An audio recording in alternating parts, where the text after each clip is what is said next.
Olá, professores e professoras, estamos aqui de novo, aqui com o nosso Clipando, agora a segunda edição, tá? Que estamos aqui na nossa periodicidade semanal, fazendo o trabalho de clipping tradicional, mas com um dado a mais. A gente comenta as matérias selecionadas aqui sobre educação. Clipando é o clipping comentado da educação.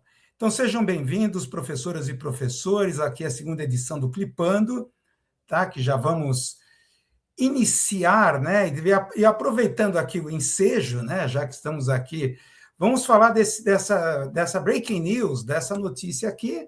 Teremos uma Assembleia Geral remota, quinta-feira, dia 5/3, às 9h30 da manhã, dentro da campanha salarial de 2026. Vocês sabem que a jornada da campanha salarial desse ano, do SESI, do SENAI, já está em andamento, né?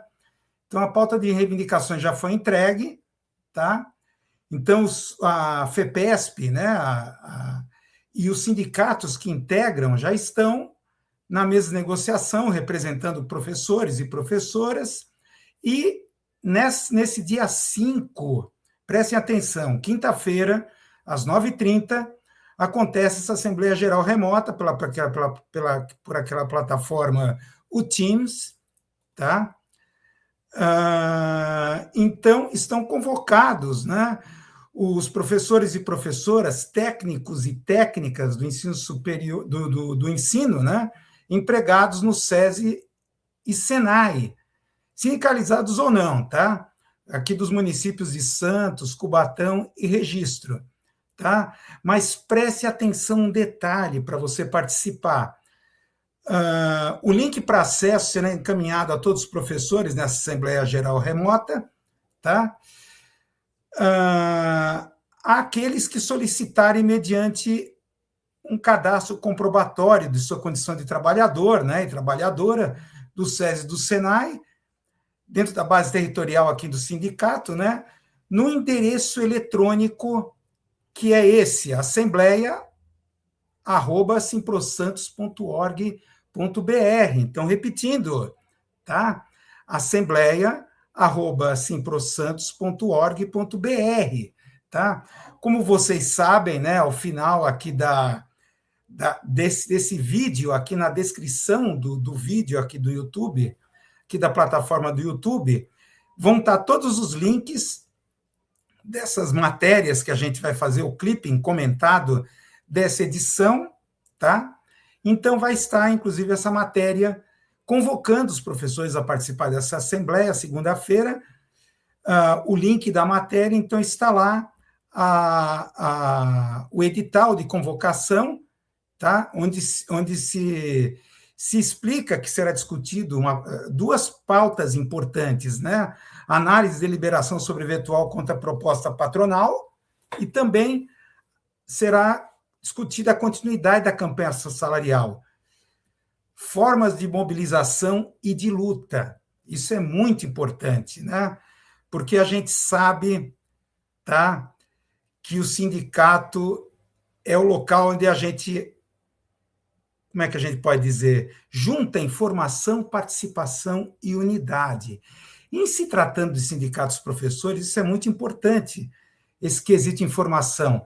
Daí que vem essa proposta aqui do Clipando, da gente municiar os professores com alguns links, com algumas matérias, com alguns insights, com algumas informações que até podem resultar em insights para professoras e professores, né, discutirem em sala de aula, criar sua metodologia própria, tá?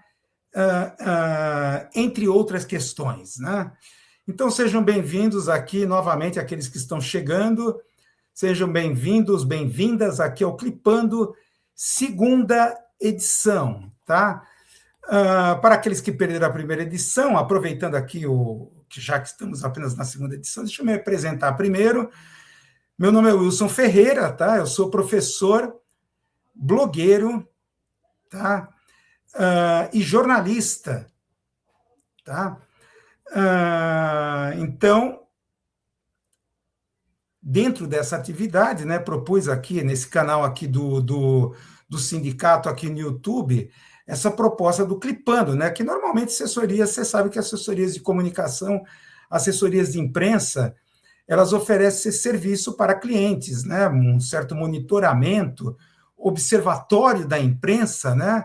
Onde fica-se atento a notícias, acontecimentos, matérias, comentários que são pertinentes ou que podem atingir direto ou indiretamente a área a qual o cliente da assessoria de comunicação pertence. Então, no caso aqui dos professoras e professores, né, artigos, matérias, pesquisas e uma série de coisas que diariamente saem na mídia, né, e muito em função da nossa atividade, né, que é muito preso, sala de aula, preparação de aulas, a gente está manipulando uma série de informações, dados, não temos tempo de apurar essa montanha de dados, de informação que está por todos os lados, né, por todas as mídias, seja as mídias de massa, as mídias de convergência tecnológica. Então, está aí esse papel importante do clipping, tá? Em particular, esse Clipando aqui, agora na segunda edição. Tá? Eu sou jornalista, né? Eu sou de Santos, embora esteja morando aqui em São Paulo, sou formado na turma de 1983, em jornalismo lá pela Universidade Católica de Santos, tá? Atuei aí como repórter no jornal diário A Tribuna de Santos durante aí a década de 80, depois vindo para cá, para São Paulo, e aqui na atividade acadêmica como professor universitário em várias universidades, em particular a Universidade Anhembi Morumbi, tá? E também com outro pé na atividade de jornalista como assessoria de imprensa, assessoria de comunicação e etc. Então, essas experiências, né, porventura, vão se manifestar aqui ao longo dessas diversas edições aqui do Clipando. Muito bem, sem delongas, vamos entrar no nosso primeiro clipping, nosso primeiro artigo. Dá uma olhada nisso. Ele saiu nesse site The Conversation.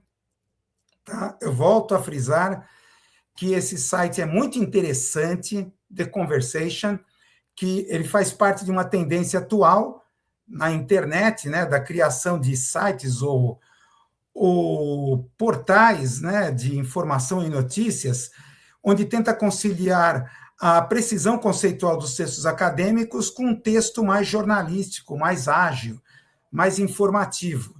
Não é fácil conciliar essas duas coisas, né? Mas é a proposta desse The Conversation em diversas edições, europeia, norte-americana, e a edição brasileira. Educação, pesquisa, avalia níveis de bem-estar, bullying e vitimização em escolas brasileiras. Tá? Esse artigo aqui é bem interessante, que é da Aline Lopes Moreira, pós-doutoranda do programa lá de pós, da Psicologia Social lá da UERJ, a Estadual do Rio, né?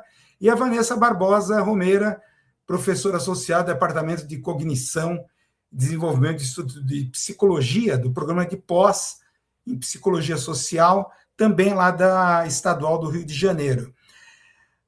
Eles partem o ponto de partida desse texto é interessante. Eles colocam de início que o impacto do bullying na vida dos adolescentes não se limita apenas ao momento da agressão, nem ao espaço escolar. Então, eles vão alargar esse conceito da seguinte forma, né, ao considerar que trata-se de uma experiência que pode deixar marcas profundas e duradouras, influenciando trajetórias emocionais, sociais e até profissionais. Essa pesquisa, feita lá pela UERJ, né, a Universidade Federal, e também a Universidade pesquisadores da Universidade do Estado do Rio de Janeiro e também da Federal do Rio Grande do Sul, tá? E da PUC do Rio. Tá? Então, eles investigaram a percepção de 1.766 crianças de alguns estados, né, como Rio de Janeiro, Rio Grande do Sul, Santa Catarina, Paraná e São Paulo. Perceba bem, a investigação da percepção de crianças, tá? Sendo que a maioria dessas crianças, 55,3%, foram meninas, tá? a idade média foi de 11 anos, tá? E os alunos eram tanto de escolas públicas, compuseram esse universo 72%, como de privadas, né? 28%, tá? Então é interessante esse artigo que está aqui, vamos ver aqui, está aqui publicado aqui nesse endereço norte-americano, tá? Publicado aqui na International Survey of Children's Well-Being, tá? Criado em 2015, tá? Que aglutina pesquisas feitas em diversos países, tá? Tá aqui a pesquisa, tá? É interessante o conceito que permeia, talvez o conceito principal aqui dessa pesquisa, de que trata o artigo, é esse aqui, o de bem-estar subjetivo. Me permitam ler com vocês esse trecho, que é bem interessante, que eu acho que é a espinha dorsal dessa pesquisa feita por esse grupo. O bem-estar subjetivo refere-se às avaliações que os indivíduos fazem de suas próprias vidas, considerando tanto aspectos cognitivos quanto afetivos. A dimensão cognitiva está associada à satisfação com a vida, enquanto a dimensão afetiva engloba as emoções e os sentimentos positivos e negativos vivenciados pelo indivíduo. Nos últimos anos, as investigações científicas sobre esse tema deixaram de se concentrar exclusivamente na criança. Isso é importante, né? E passaram a explorar de forma mais ampla os ambientes que a cercam, incluindo, por exemplo, as relações interpessoais, fatores culturais, além de incorporar impactos psicológicos e mecanismos intrínsecos relacionados ao seu bem-estar. Tá?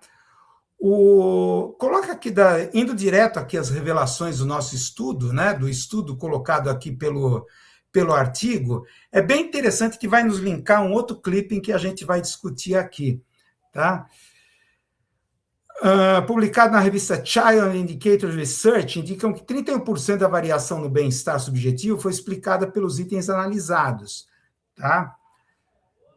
Observou-se uma associação positiva e significativa entre o clima escolar positivo, as dimensões aluno com aluno e aluno com professor, e o bem-estar subjetivo dos estudantes, dentro daquela conceituação que a gente já desenvolveu um pouquinho antes. Isto é, os achados empíricos indicam que estudantes em ambientes com clima escolar positivo, tanto entre amigos quanto entre professores, apresentaram melhores níveis de bem-estar. Agora, aí é que vem, na minha opinião, o pulo do gato, eu acho, aqui dessa discussão que a gente pode fazer.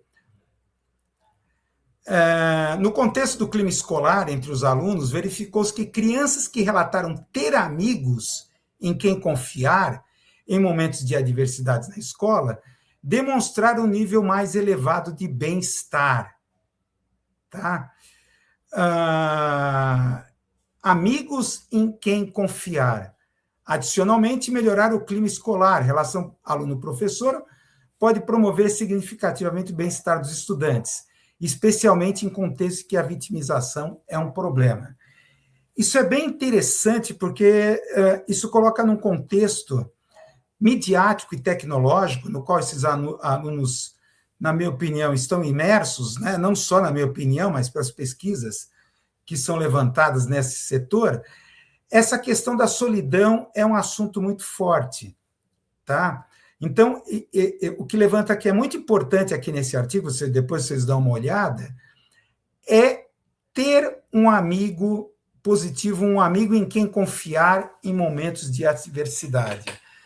Um amigo confidente, de qualquer maneira, um amigo que confiar em momentos de adversidade. A gente sabe que esses alunos, eles estão imersos num ambiente tecnológico que, aparentemente, ele é coletivo, tá? Redes sociais, etc., etc. Mas, em geral, eles estão lidando com aquilo que alguns filósofos franceses chamam de mídias espectrais. Tá? Na verdade, não estão lidando com pessoas, estão lidando com espectros, ícones, imagens que representam alguém que supostamente é real, que está lá do outro lado. Tá? Em ambiente escolar, isso é fundamental. Se você, tanto as experiências de videogames, experiências de diversão, experiências em mídias sociais, em redes sociais, leva essa questão da solidão. É uma solidão paradoxal, que é uma solidão em rede, tá? Em comportamento de conexões coletivas, tá? Isso leva aqui ao nosso segundo clipping, que isso é importante, que é colocado aqui nesse site aqui, Nova Escola. Trabalho em grupo ganha força como resposta à solidão entre estudantes, tá? É colocado aqui o seguinte, parece até um contrassenso isso que a gente está falando, parece paradoxal. Mesmo tão conectados digitalmente, estamos cada vez mais solitários. Tá? Isso, a OMS, a Organização Mundial de Saúde, a Comissão sobre Conexão Social, divulgou um relatório global apontando que 1 em cada 6 pessoas no mundo é afetada pela solidão. Tá? Essa ausência de contatos sociais compromete não só a saúde física, diz o relatório, mas também outras áreas importantes da vida, como educação, emprego, lazer e tantos outros aspectos ligados a índices socioeconômicos das nações. Tá?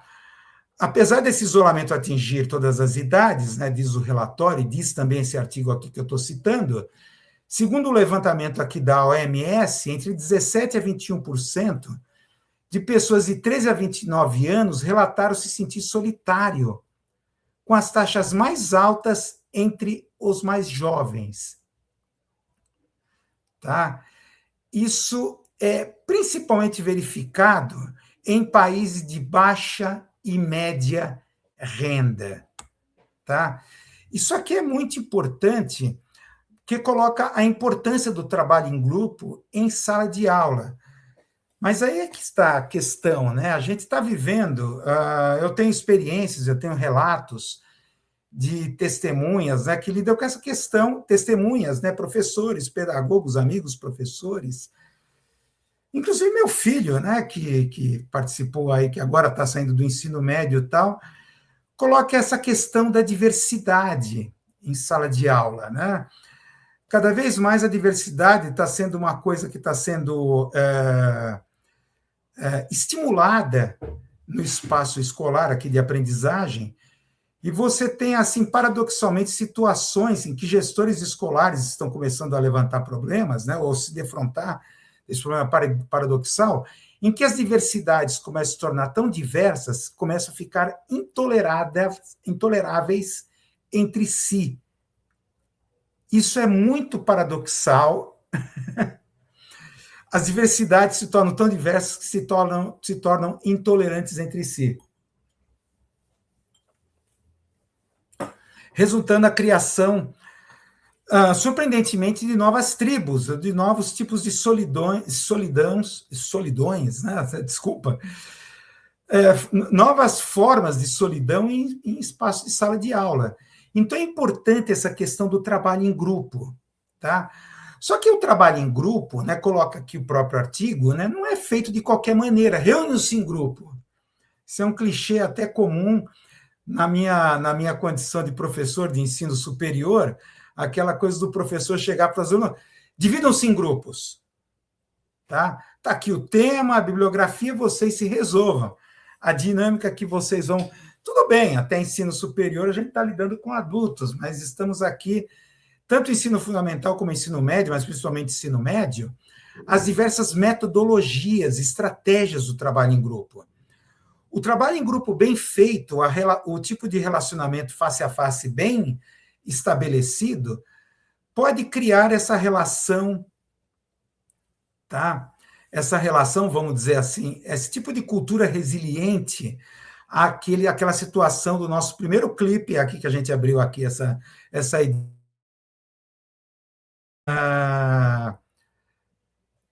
parece que caiu aqui o sinal, mas voltando aqui. para situações de sala de aula, tá? Então, é muito interessante isso. Então, dei uma olhada nesse artigo sobre essa questão da importância do trabalho em sala de aula e essa questão do combate à solidão, tá? Vamos avançar, então, aqui. Vamos ver aqui o nosso próximo vídeo. Temos até aqui umas colocações que são colocadas, mas isso se linka com um novo clipe que a gente vai discutir aqui, tá? Que é esse artigo. Agora vamos passar para um artigo científico que é muito interessante. EADização do ensino superior e privado e a precarização do trabalho docente. Eu já tenho experiências, né, principalmente na época da pandemia, como professor do ensino superior, e eu já tive experiência na prática da situação do ensino à distância, aulas remotas, tá? E como isso, de que maneira isso começa a precarizar o trabalho docente, e mais ainda, né, compromete até a saúde mental dos professores, porque a carga de trabalho concentrada é muito material do que numa situação mais dispersa, com ritmo muito mais, vamos dizer assim, próximo ao mundo real, de uma situação em sala de aula, do que dentro de uma mídia espectral, aqui parafraseando novamente filósofos franceses, as mídias espectrais aqui do ensino à distância, tá? Esse artigo aqui é bem interessante, vai estar lá o link aqui, depois observe a descrição. As contradições do capital à luz do decreto número 12.456, 2025, do Leandro Capella, da Pontifícia Universidade Católica aqui de São Paulo, e da Andréa Lúcia Arada Souza, da Estadual de Campinas, tá? Esse texto aqui é bem interessante. Vamos diretamente ao assunto. Vamos ler junto esse trecho aqui. Isso aqui é um trecho do artigo, desse artigo científico. Mutações e reconfiguração do trabalho docente no EAD. A modalidade EAD promove mudanças profundas na organização do trabalho pedagógico. O professor deixa de ser o principal agente da mediação didática, tá? Já passa de ser o principal mediador, porque agora você tem a plataforma, né? E as diversas ferramentas de uma plataforma que passa a estabelecer a mediação, tá? Deixa de ser o principal agente da mediação didática e passa a desempenhar papéis fragmentados, antes denominados como tutor, conteudista, preceptor, avaliador ou facilitador, muitas vezes vinculados entre si e fora da categoria docente. Essa desintegração funcional compromete a autonomia docente e dificulta a construção de vínculos pedagógicos significativos. Isso é interessante, dificulta a construção de vínculos pedagógicos significativos, assim como obstrui a identidade da categoria em suas possibilidades de diálogo e organização. A minha experiência que eu tive, eu acho que acredito que vocês, como professoras e professores aqui presentes, né, aqui, a ilustre audiência aqui desse Clipando número 2, deve ter sentido na época da pandemia, tá? A questão do isolamento social, onde a gente teve mais contato. Eu, particularmente, passei a ter mais contato com essas plataformas e essa estratégia de você falar para uma câmera, para uma webcâmera, tá? Mas é interessante como cresceram os olhos dos empregadores. Eles viram que a universidade, no meu caso aqui do ensino superior,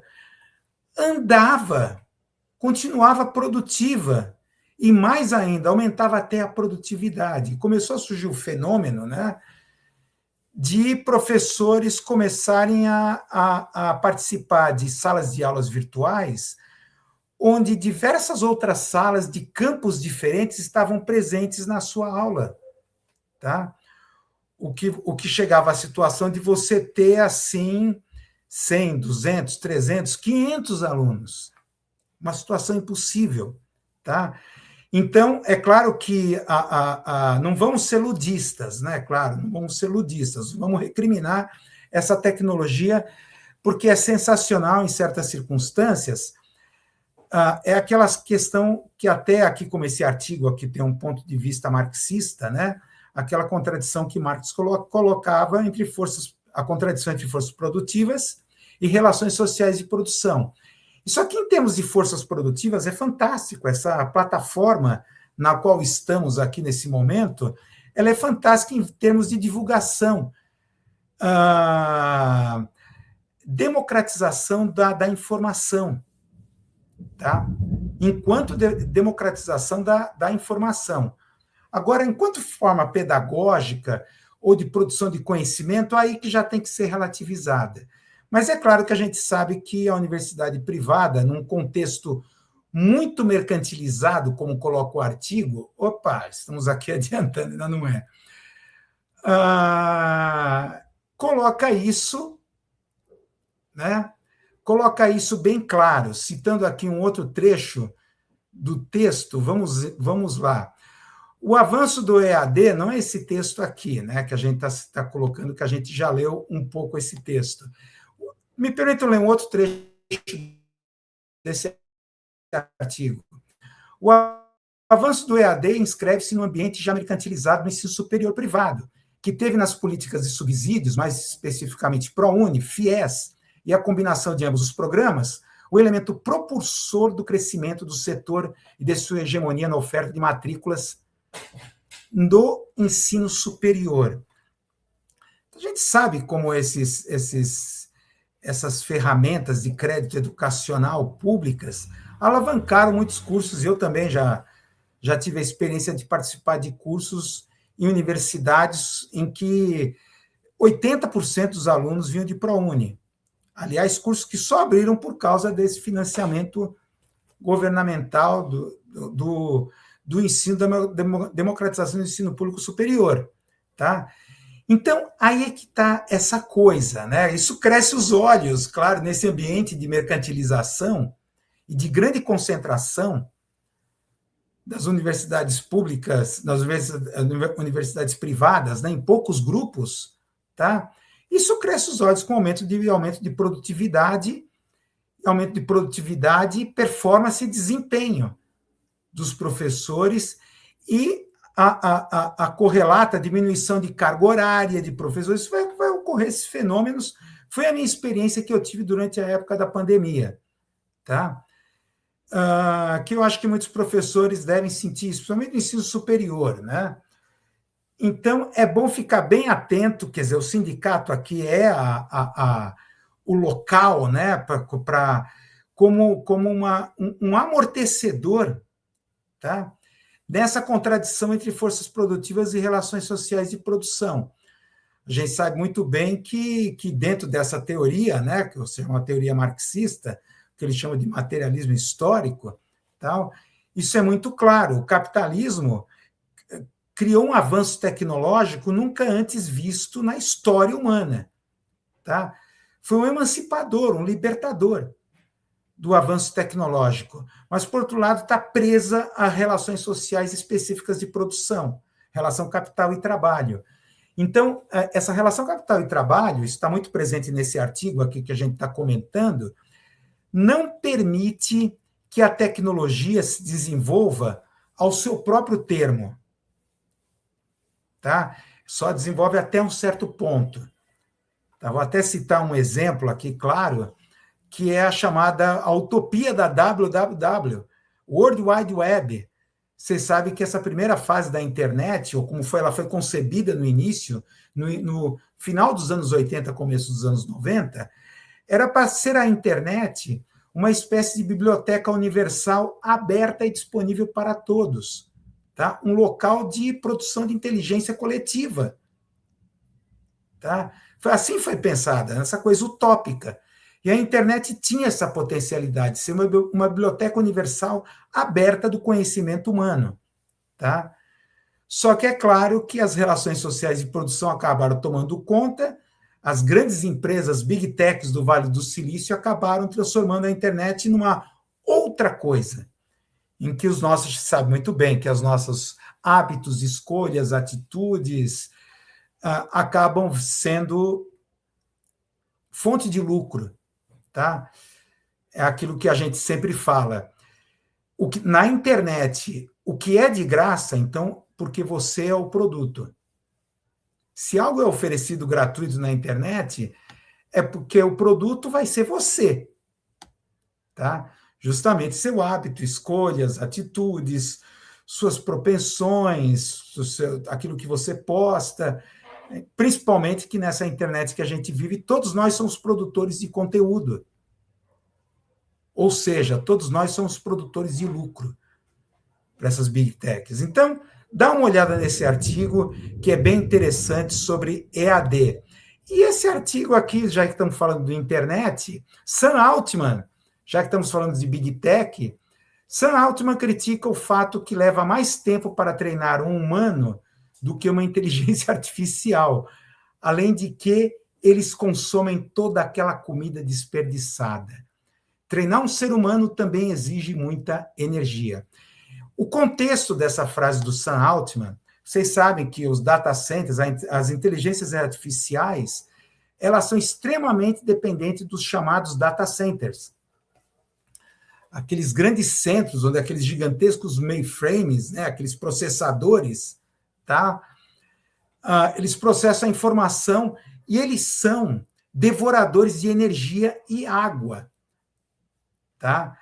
Para vocês terem uma ideia, uma simples pesquisa no mecanismo de busca do Google, um motor de busca tradicional do Google, busca booleana, essas formas tradicionais, essa mesma pesquisa que você faz no Google no modo inteligência artificial, gasta 4 vezes mais energia. Então, é interessante essa contradição, né, entre todo esse discurso das mudanças climáticas, sustentabilidade e tal, e o fato como somos incentivados a utilizar a inteligência artificial, sem saber que a gente está gastando 4 vezes ou mais energia e água. Tá? Porque para manter aquilo resfriado. E a aceleração dos processadores daqueles chips, né, e processadores daqueles gigantescos data centers consomem muita energia. Então foi levantado isso para o Sam Altman. Tudo isso que eu estou colocando aqui, que eu estou levantando, foi colocado para o Sam Altman.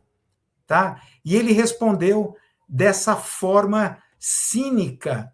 São necessários cerca de 20 anos de vida e toda a comida que você ingere durante esse tempo para você se tornar inteligente.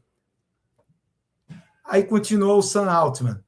E não é só isso, foi necessária a evolução generalizada dos 100 bilhões de pessoas que já viveram e aprenderam aprenderam a não serem devorados por predadores e a entender a ciência e tudo mais, para que você surgisse. Medido dessa forma, provavelmente a IA já alcançou os humanos em termos de eficiência energética. Ou seja, segundo Altman, nós somos gastadores de muito mais energia do que a inteligência artificial.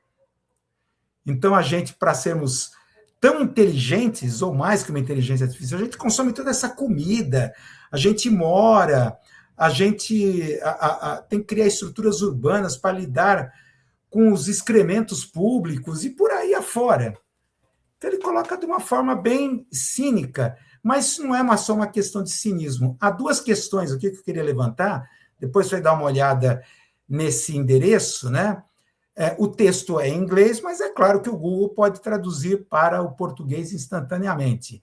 E você acompanhar aqui esse texto aqui sobre essas declarações do Sam Altman. Há 2 coisas. Primeiro, o Sam Altman ele tá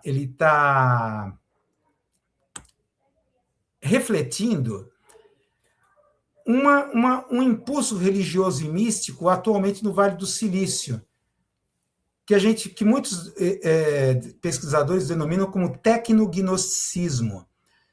Engenheiro do Google e Uber funda igreja para criar divindade com inteligência artificial. É uma igreja chamada Way of the Future, tá? Isso aqui parece piada, parece ficção científica, mas é real, tá? Way of the Future. O nome dele é Anthony Lewandowski. Tá? Ele acredita no evento da singularidade. A ideia da singularidade, muitos qualificam como um evento místico que vai acontecer. Vocês já ouviram falar nesse conceito? Que é, vamos dizer, o zeitgeist atualmente do Vale do Silício. Esse elan místico religioso. Tá?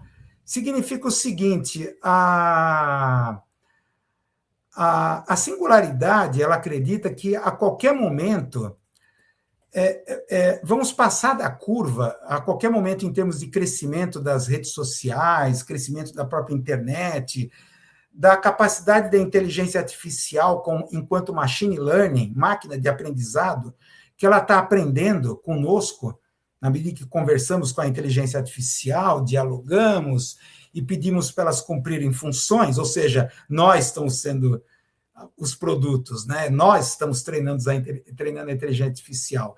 Vai chegar um ponto que a internet ou a inteligência artificial vai ser onisciente, senciente e autônoma. Ou seja, e ela vai nos substituir como a entidade, ou seja, ou nós vamos nos submeter a ela, tá? Então, é claro que isso tem esse primeiro lado, esse impulso místico-religioso, aquela ideia, tá vendo? Olha como nós gastamos, a gente temos que comer para evoluirmos, olha o quanto a gente de energia teve que gastar nesses 20 anos de vida até se formar na faculdade para ter um conhecimento cognitivo e intelectivo. Enquanto uma máquina de inteligência artificial resolve isso rapidamente e ela não precisa da evolução. Ela rapidamente chega ao ponto da singularidade, sem passar por processos evolutivos darwinianos. Tá? Então, esse impulso místico-religioso tem algo no fundo, que alguns filmes de ficção científica hollywoodianos já colocaram como o impulso à busca da imortalidade, como filmes como Transcendence, como, por exemplo, com Johnny Depp. Não sei quantos de vocês já viram esse filme de ficção científica, tá? Mas essa coisa de que, assim como nas antigas pirâmides do Egito, aqueles faraós construíram aquelas gigantescas pirâmides para alcançar a imortalidade, então eles achavam que carregando, sendo mumificados e trazendo todos os seus pertences em vida e sendo colocados dentro daquelas pirâmides, eles alcançariam a imortalidade e alcançariam, junto com as suas propriedades, seus bens, tal, viveriam imortais. Esse impulso da imortalidade continua na elite, agora na elite do Vale do Silício. Sem brincadeira, eles pensam em fazer um upload final, fazer um upload de si mesmo, um upload final, tá? Da sua própria consciência, depois de ser escaneada, tal, digitalizada, um upload final onde você moraria no céu de um provedor, de um processador, de um data center. Você viveria o teu eu, a tua consciência em um data center. Dê uma olhada nesse artigo, né? Vai estar o link aqui na descrição. É interessante isso, dá por uma questão aqui para ser discutida, o que está por trás, o que impulsiona todo esse investimento tecnológico. E tem mais uma outra questão, que é a questão ideológica. É claro que isso é muito ficção científica, essa coisa que uma inteligência artificial vai ganhar vida própria e vai dominar o ser humano, como no filme 2001, Odisseia no Espaço, com o HAL 9000, aquela coisa toda. Claro que isso é ideológico, porque esconde de que por trás está uma elite, e a gente sabe que algoritmos, o que é que são algoritmos? Opiniões codificadas. Tá? Então, esse tipo de ideologia construída, por exemplo, essa igreja Way of the Future, ou isso que o Sam Altman falou, essa declaração do Sam Altman, tá? Que esconde por trás essa coisa de uma inteligência artificial autônoma e senciente no futuro, né? Esconde-se em como a elite quer se esconder. No fundo, ela, a elite, está se colocando como ela poderia também ser vítima, com o ser humano ser vítima de uma inteligência artificial. Na verdade, eles é que criaram essa inteligência artificial. E a gente sabe que a inteligência artificial, no contexto atual, e de nós, professores, de EAD, e como a inteligência artificial está entrando com força na nossa área pedagógica, basicamente, o que a inteligência artificial busca, a gente já comentou isso, eu acho que no Clipando número 1, é aquilo que o capitalismo sempre fez, transformar trabalho qualitativo em quantitativo. Então, vamos dizer assim, a inteligência artificial otimiza, acelera, rotiniza, roteiriza um tipo de atividade que antes era qualitativa, era humano. Então, dessa vez, é quantificada de tal maneira, de tal sorte que, na relação capital-trabalho, o trabalho perde o controle sobre sua própria atividade. É o que a gente verifica aqui com esse lance da inteligência artificial. Mas esse texto aqui daquele site futurism.com, outro site bem importante nessa linha, da qual eu tracei aqui, de tentar conciliar texto jornalístico com texto mais com rigor conceitual, é bem interessante, depois vocês dão uma olhada. E para a gente avançar aqui, tá aqui, vamos até colocar tá aqui, tem uma foto, até esquecido. Esse é o Lewandowski, Anthony Lewandowski, é esse o nome dele? O criador da igreja Way of the Future, da Nossa Senhora da Singularidade. Exatamente. Anthony Lewandowski, tá? É o engenheiro, né, por trás dos projetos de inteligência artificial, de carros sem motorista do Google e carros e caminhões autodirigidos do Uber, tá? Depois você dá uma olhada nesse artigo que é bem interessante. Está aqui para ver que não é apenas um elan comercial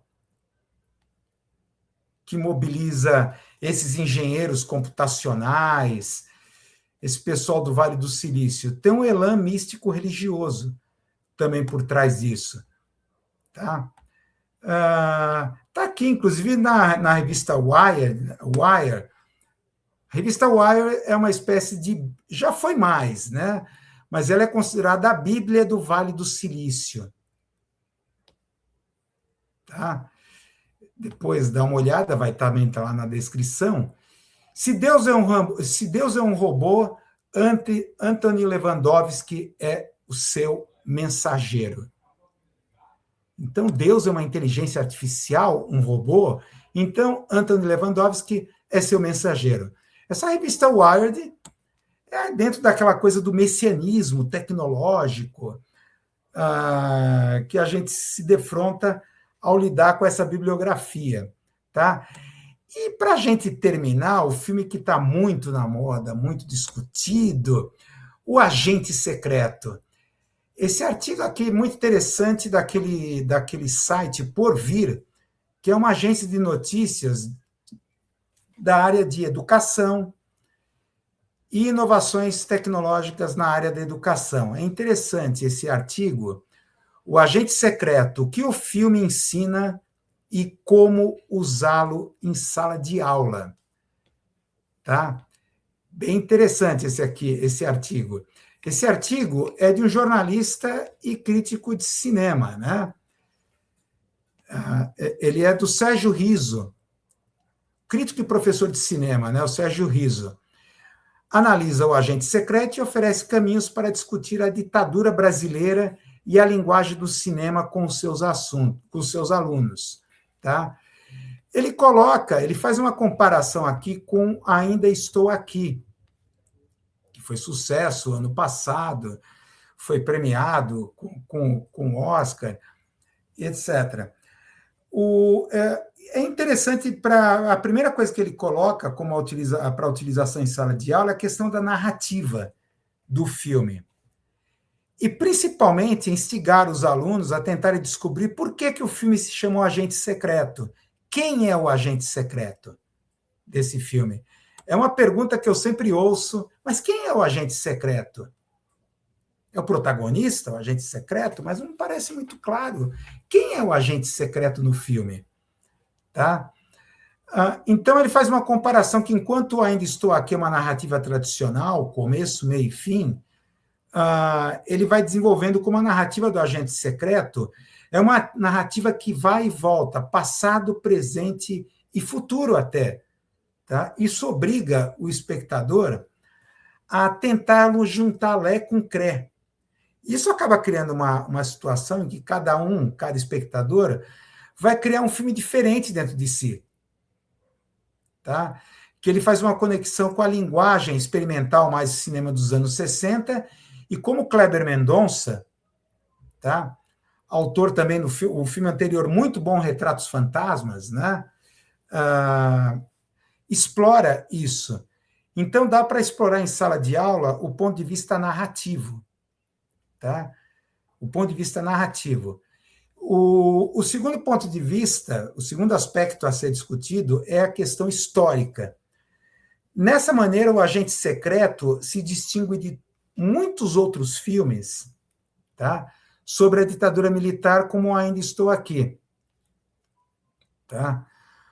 Os filmes anteriores, os outros filmes, né, em geral, a gente, quando pensa em ditadura militar, a gente fica na questão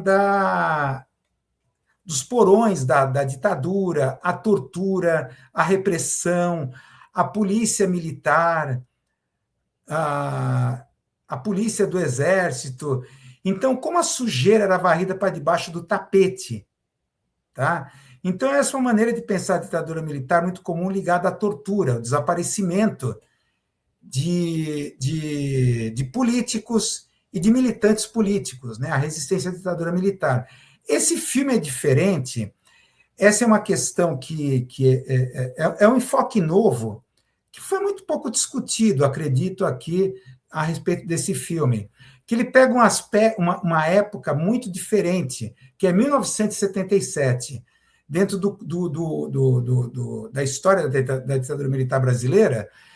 Os anos de chumbo já tinham passado, chamados anos de chumbo, ao qual Ainda Estou Aqui se refere, a questão da tortura, desaparecimento de pessoas, etc. Mas a burocracia, o terror passa a ser mais burocrático. A partir de 77, você tem a chamada anistia, né? As leis de anistia, em um momento em que a ditadura militar ela começa a se, vamos dizer assim, distender. Tá? Então, o momento que você está vivendo aqui, 77, você teve historicamente chamado pacote de abril, tá? E a chamada distensão lenta e gradual da ditadura militar, como o general Figueiredo, né? O presidente Figueiredo, na época, ele colocava, né, que a ditadura, o governo militar vai entrar numa distensão lenta e gradual. O Kleber Mendonça, ele ataca essa narrativa comum de que esse momento foi o momento mais brando da ditadura militar. Na verdade, o que se criou foi um outro tipo de terror. Isso que torna o filme mais interessante, o terror administrativo. Tá?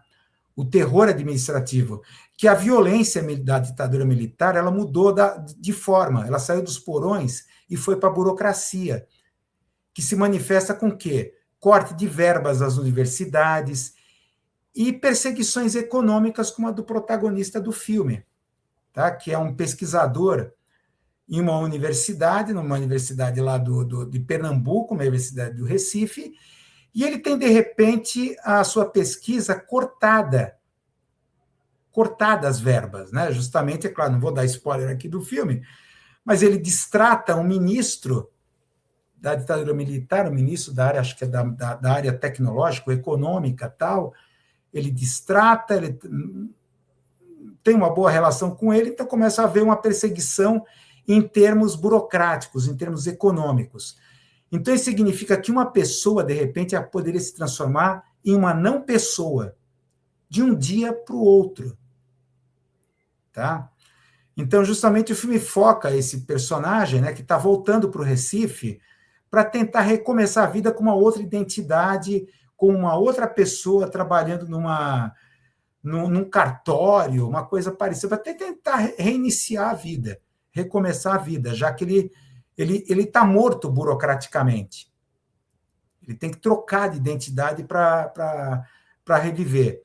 É claro o porquê. Aí é aquela questão do porquê o filme se chamar O Agente Secreto. O agente secreto, nesse contexto, é toda a sociedade brasileira sendo vigiada, monitorada, policiada, tá?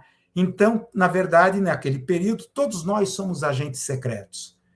Então, é interessante levar para uma discussão em sala de aula até que ponto essa questão da vigilância está presente hoje tecnologicamente, por câmeras para todo lado, inclusive a vigilância dos nossos atos, tudo aquilo que a gente faz na internet.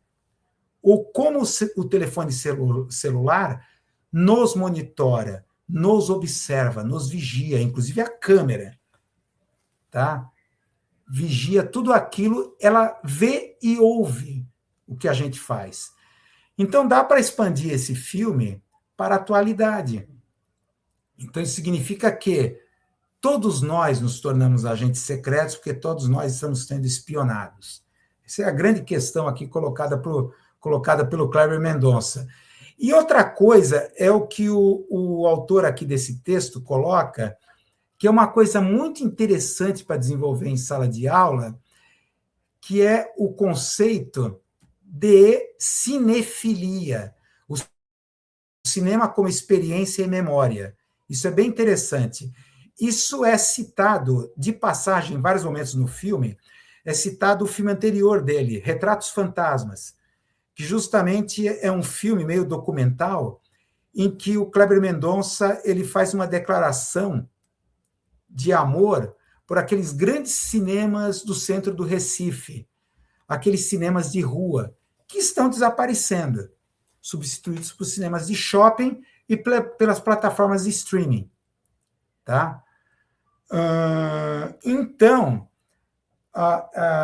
o conceito de cinefilia é como a nossa memória, a nossa experiência é construída ou representada durante processos de apresentações, de projeções, ou de apresentação de filmes, ou a experiência de ir ao cinema ou de assistir a um filme.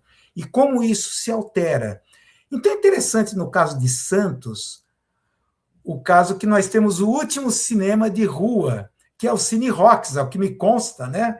O último cinema de rua tradicional é o Cine Rocks, aí na Avenida Ana Costa, no Gonzaga, em Santos, que eu já fui diversas vezes a esse cinema, o Cine Rocks. Tá?